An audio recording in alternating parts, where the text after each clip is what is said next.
When most people think about the word superhero, we picture the ones in the big leagues, the heavy hitters, the ones sitting in billion-dollar towers, or the ones battling aliens halfway across the universe. And as a result, we have all been persuaded by the idea of superpowers. Whether it's super speed like Sonic or the Flash, flight like Superman or the Human Torch, or maybe time control like Palo Banquero, we, yes we, all have been enticed by the idea. But today, I want to talk about another kind of hero, the street tier hero. The ones who don't have the endless resources or armies at their disposal, but the ones that wake up in the same kind of apartments as the people that they try and save, and the ones that try their best to live an ordinary life. What did I do? That I should die like this? No, you're not gonna die, Peter. You're not gonna die, and you're not gonna let him keep doing whatever he wants, to whoever he wants. You've got the costume. You've got the power. You're Spider-Man. Act like it. I like Spider-Man. Yes, all of the iterations of Spider-Man. But I won't lie and say he's my favorite hero. Hell, he might not even be my favorite street tier hero. But throughout my years of being a comic nerd, I would argue no hero has done more for the perception of the genre than Spider-Man, and specifically his alter ego, Peter Parker. No matter what continuity you choose to focus on, the staple idea stays the same. Peter Parker, a boy with incredible power, has the ability to do almost anything he wants. But because of the environment he has been raised in, and the people he surrounds himself with, he chooses the righteous but more difficult path. He could choose to be like any of the countless thugs he webs up to light posts, or any of the high-tier mobsters and villains who seemingly go out of their way to make his life a living hell. He could even choose to follow the path of any of the other vigilantes who take the moral low ground, but he doesn't. Peter doesn't. Peter Parker understands the power and responsibility of being the friendly neighborhood Spider-Man. The hope that he presents, the legacy that he has created, and the future that he envisions for everyone are all responsibilities that Peter Parker, and by association Spider-Man, must carry, whether he likes it or not.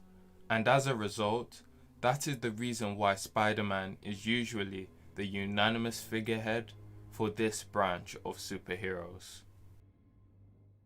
But the next hero I want to cover, though heavily underrated in my opinion, is definitely a contender for my favorite street tier hero. The 6'6", 415-pound Zion Williamson of the MCU, Luke Cage, aka Power Man. I am generally a very critical person when it comes to characters, especially characters that I relate to as a brother. A lot of times there are characters of similar appearance to me that use specific elements of their character as a crutch, and as a result, whether by accident or on purpose, it becomes basically their only defining trait. But Mr. Carl Lucas, Mr. Luke Cage, the Power Man, goes against everything that I hate, whilst remaining steadfast in his characterization. Shows and comics like Netflix's Luke Cage, the Hero for Hire comics, or even the newest Power Man Timeless issues, which I highly do recommend, keep his character almost pristine, no matter what the context is. For those who don't know, Carl Lucas, aka Luke Cage, grew up in Harlem, where a combination of the street life and the bad decisions he made eventually landed him in prison for a crime he didn't commit. Whilst he was locked up, he was experimented on, leaving him with unbreakable skin and almost superhuman strength. And when he was presumed dead in the explosion that did give him his powers, he took on the alias Luke Cage, in an attempt to disappear from the world entirely. But from the combination of gangs, crimes, chaos, and self-interest, he ends up using his abilities to help the people of Harlem. Unlike most heroes, Luke Cage is not presented as the perfect person with almost no flaws, or a vigilante/villain who takes things a bit too far, but he's shown as a genuine person with genuine ideals, who has been given a power that, though he has no obligation to use, does anyway. So next time, when someone is asking you to name 10 black characters without electrical powers, I hope Luke Cage is at the top of that list.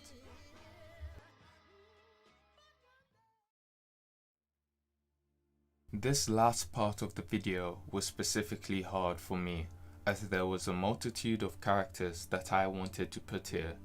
Hawkeye, Green Arrow, The Question, Daredevil or Red Hood, all these characters with extensive lore and interesting ideals. But I wanted to shine a light on a truly underrated DC character, which in my honest opinion is my second favorite member of the Bat family, Cassandra Cain, aka Batgirl. As a proclaimed comic buff, Cassandra Cain always managed to escape my radar, from the fact that she was and still is in just a handful of non-comic media, to the fact that the role that she was taking has always had a little bit of controversy behind it. But after drinking my matcha and reading all my female literature for the day, when I dived into the discussion sections, one name would consistently pop up more than the rest: Cassandra Cain. Her origin, like most DC characters, especially the ones from the Bat family, is of grueling content, as she was raised by the League of Assassins, specifically David Cain, where she was then made, in their words, into a living weapon, and in the attempt of making her like such, she was desocialized to the extent that she ended up becoming mute.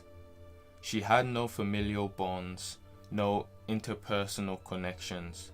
It was her and impossible task that she was meant to complete, just to break her down and remove any form of humanity that was left. But when she was taken out onto her first mission at the age of 8 and completed it, she truly grasped the intent and repercussions of her actions, leading her to run away from the League of Assassins and living her life on the run. When we are reintroduced to Cassandra, we are shown the events that eventually lead up to her meeting Batman and Oracle and later becoming the next Batgirl.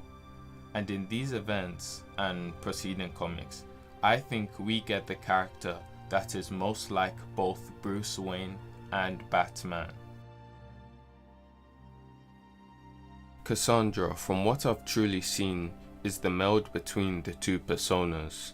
The fact that she shared the same trainer as Batman in David Cain, and the same problems of desocialization that the early years of most iterations of Bruce Wayne suffered from, only adds fuel to my hypothetical parts. But the main characteristic that they share is the heart and soul of both characters, the perspective of the mission. With other sidekicks introduced before Cassandra, they all had ulterior viewpoints on the mission, whether it's Barbara or Grayson with their Superman-esque approach, Jason and his warped twist on the justice system, or Tim with whatever he's feeling like for that day. Cassandra was the only person up to that point that I can argue had the same perspective on the mission as Batman. Even sometimes I would argue having a deeper focus and respect for it than even Bruce. These aspects of Cassandra give her depth not only as a street tier hero but as a character. Her view that all life must be saved, her not just need but want to connect with the people that she's protecting, and her ability to put away her personal mentality to aid even the people who have wronged her the most, give her a level of characterization that you just don't get from some groups of heroes. So, if you haven't gotten a chance to read some of this peak female literature, I highly advise you do. To close this video, I just wanted to say that in a world of overpowered anime protagonists, gods amongst men, and whatever Denji from Chainsaw Man is doing, characters like Peter Parker, like Luke Cage, like Cassandra Cain are characters that we need. To be labelled a street tier, in my opinion, it isn't just being limited to what you can do, it's the ability to do everything you can do. To do the things you do not because you can, but because you want to, for the people on the streets. But hey, what do I know? I'm just a guy who yaps on my computer and makes videos way too late. So tell me, what do you guys think are some street tiers that I missed? Or is there an entirely different genre that you want me to cover? Leave it in the comment section below. But until then... Now listen to me, boys! Always remember these words. Work hard, study well, and eat and sleep plenty. That is the Turtle Hermit way. We must master the art of peace in addition to the art of war.